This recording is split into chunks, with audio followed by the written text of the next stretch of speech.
ಕೆಲವೊಮ್ಮೆ ಒಂದು ಚಿಕ್ಕ ಅಚಾತುರ್ಯದಿಂದ ಏನೆಲ್ಲ ಆಗಿ ಹೋಗುತ್ತೆ. ಇಲ್ಲಿ ಕೂಡ ನಡೆದದ್ದು ಅದೇ. ದಟ್ಟ ಕಡುಗತ್ತಲನ್ನ ಸೀಳಿಕೊಂಡು ವೇಗವಾಗಿ ಹೋಗುತ್ತಿದ್ದ ರೈಲಿನ ಎಮರ್ಜೆನ್ಸಿ ಕಿಟಕಿಯಿಂದ ಪುಟ್ಟ ಹುಡುಗಿಯೊಬ್ಬಳು ಹೊರಗೆ ಬಿದ್ದಿದ್ದಾಳೆ. ಜಾರಿ ಬಿದ್ದ ತಕ್ಷಣ ತಂದೆ ಗಾಬರಿಯಿಂದ ತನ್ನ ಪುಟ್ಟ ಮಗುವಿಗಾಗಿ ರೈಲಿನ ಬೆಲ್ಟ್ ಎಳೆದು ರೈಲನ್ನ ನಿಲ್ಲಿಸಿದ್ದಾನೆ. ಆದ್ರೆ ಅದಾಗಲೇ ರೈಲು 16 ಕಿಲೋಮೀಟರ್ ಮುಂದಕ್ಕೆ ಹೋಗಿತ್ತು. ಈ ಘಟನೆ ನಡೆದದ್ದು ಉತ್ತರ ಪ್ರದೇಶದಲ್ಲಿ. ಮಥುರಾದ ಅರವಿಂದ ಎಂಬಾತ ತನ್ನ ಪುಟ್ಟ ಮಗಳಾದ ಗೌರಿಯನ್ನ ಕುರುಕ್ಷೇತ್ರದಿಂದ ಮಥುರಾಕ್ಕೆ ಹಿಂದಿರುಗಿ ಬರುತ್ತಿದ್ದರು. ತಂದೆ ಅರವಿಂದ್ ರಾತ್ರಿ ರೈಲಿನ ಎಮರ್ಜೆನ್ಸಿ ವಿಂಡೋ ಬಳಿ ಮಗಳಾದ ಗೌರಿಯನ್ನ ಮಲಗಿಸಿದ್ದರು. ಆದ್ರೆ ಮುಂದಿನ ನಿಲ್ದಾಣದಲ್ಲಿ ಹತ್ತಿಕೊಂಡ ಪ್ರಯಾಣಿಕರು ಗಾಳಿ ಬರಲಿ ಎಂದು ಎಮರ್ಜೆನ್ಸಿ ಕಿಟಕಿಯನ್ನ ಓಪನ್ ಮಾಡಿದ್ದಾರೆ. ರೈಲು ವೇಗವಾಗಿ ಚಲಿಸುತ್ತಿತ್ತು.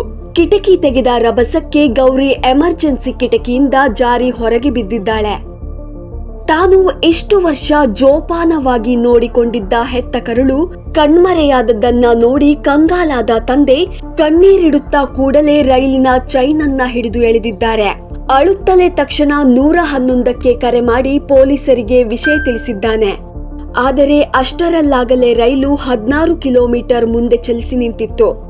ಆತನ ಕರೆಗೆ ಕೂಡಲೇ ಓಡೋಡಿ ಬಂದ ಪೊಲೀಸರು ರೈಲ್ವೆ ಪ್ರೊಟೆಕ್ಷನ್ ಫೋರ್ಸ್ ಜೊತೆ ಸೇರಿ ಗೌರಿಯನ್ನ ಹುಡುಕುವ ಕಾರ್ಯಾಚರಣೆಯಲ್ಲಿ ಮುಂದಾಗುತ್ತಾರೆ. ಪೊಲೀಸರು 3 ಟೀಮ್ಗಳನ್ನಾಗಿ ಮಾಡ್ತಾರೆ. ಅದರಲ್ಲಿ 2 ಟೀಮ್ ವಾಹನಗಳಲ್ಲಿ ಹುಡುಕಾಟ ನಡೆಸಿದರೆ ಮತ್ತೊಂದು ಟೀಮ್ ಟ್ರ್ಯಾಕ್ನ ಮೇಲೆ ಗೌರಿಯನ್ನ ಹುಡುಕಾಟಕ್ಕೆ ತೊಡಗಿತು. ಆದ್ರೆ ಹೆತ್ತ ಕರುಳು ಮಗಳನ್ನ ಕಳೆದುಕೊಂಡ ನೋವಲ್ಲಿ ಗಾಡಿ ಹತ್ತದೆ ಮಗಳನ್ನ ಹಳಿಯ ಮೇಲೆ ಹುಡುಕುತ್ತಾ ಒಂದೇ ಸಮನೆ ಓಡಿದ್ದರು. ಆದರೆ ಆಶ್ಚರ್ಯಕರ ಸಂಗತಿ ಎಂದರೆ ಅರವಿಂದ್ ಪೊಲೀಸರಿಗಿಂತಲೂ ಮುಂಚೆಯೇ ವಿರಾರಿ ಸ್ಟೇಷನ್ ಬಳಿ ತಲುಪಿದ್ದರು. ರೈಲ್ವೆ ಹಳಿಯೆಲ್ಲ ಹುಡುಕಾಡಿದ ನಂತರ ಕೊನೆಗೂ ಅರವಿಂದ್ಗೆ ತನ್ನ ಮಗಳು ಶೋಚನೀಯ ಸ್ಥಿತಿಯಲ್ಲಿ ಕಂಡು ಬಂದಳು. ಬೆಳಕೇ ಇಲ್ಲದ ಕತ್ತಲು ಪ್ರದೇಶದೊಳಗೆ ಪೊದೆಯೊಂದಿತ್ತು. ಆ ಪೊದೆಯ ಒಳಗೆ ಗೌರಿ ಗಾಯಗೊಂಡ ಸ್ಥಿತಿಯಲ್ಲಿ ಬಿದ್ದಿದ್ದಳು. ಮಗುವನ್ನ ಎತ್ತಿ ಅಪ್ಪಿಕೊಂಡು ಅರವಿಂದ್ ಬಿಕ್ಕಿ ಬಿಕ್ಕಿ ಅಳತೊಡಗುತ್ತಾನೆ.